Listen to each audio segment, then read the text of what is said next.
crippling strike attack is still supposed to stop people from being able to move away at a certain speed, and it completely doesn't do that right now. The new ticket system for different dash stamina costs is a good addition, and can offer more dynamic playstyles within Melee. However, one big problem is the golden ticket lies with abilities. This rewards ability spam, not Melee gameplay. Personally, I strongly recommend that you move the golden ticket over to Melee staggers. The issue is that abilities can't be counted like Melee can. Most are surefire staggers, so while technically doing a combo of 3 staggers can remove all your opponent's stamina, it's not a fun way of doing so for either the attacker or the defender. Melee takes a backseat, and it becomes a game of who can unleash their wombo combo faster than the other person. We are currently not doing balancing on Cripple Strike.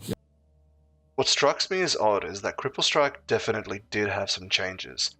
It's now a 6-second debuff instead of 7.5, and instead of applying a dash stamina cost increase to whatever dash happens, all dashes, irrespective of the stagger, cost 90 stamina.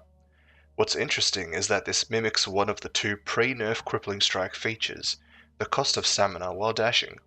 However, the other feature of Crippling Strike that reduces the distance an opponent can dash is equally, if not even more important. The increase in dash stamina cost works alongside reducing character speed and dash distance, working in tandem to provide the appropriate environment in where melee exchanges can reach the right conditions to be lethal. My proposal is this: make full use of the ticket system for dashes and restore Crippling Strike's prior function of providing a multiplier to whatever the dash cost is. Golden ticket dashes need to be from melee staggers, while abilities must offer silver ticket dashes. This may seem backward to you, but this is to ensure that melee gameplay is melee, not ability spam. Stagger. Anyways.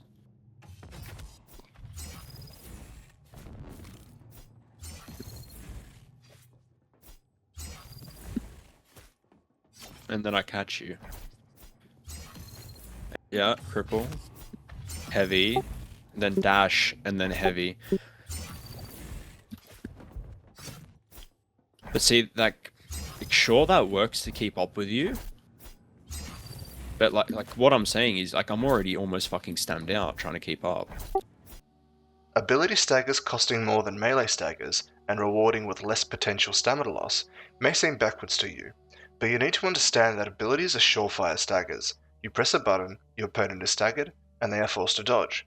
Functionally, it is a free stagger. Whereas melee staggers provide opportunities for your opponent to fight back with melee, and is where the actual fun begins. See, abilities need to be supplementary to melee, not the main path for melee. This promotes skill and strategy, whereas ability spam promotes mindless combo spamming. You see, Crippling Strike being the only necessary ability for melee to be viable is not a bad thing, because underneath Cripple Strike, melee was all about skill with a blade.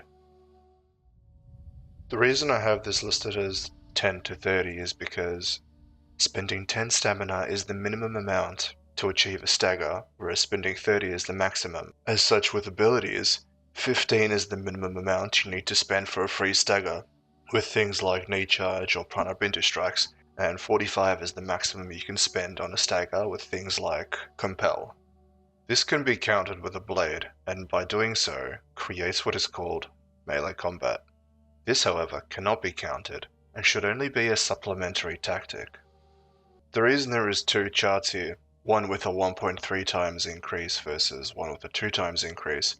The 2 times increase version will be friendlier to people in PvE that are being swarmed by melee rushers.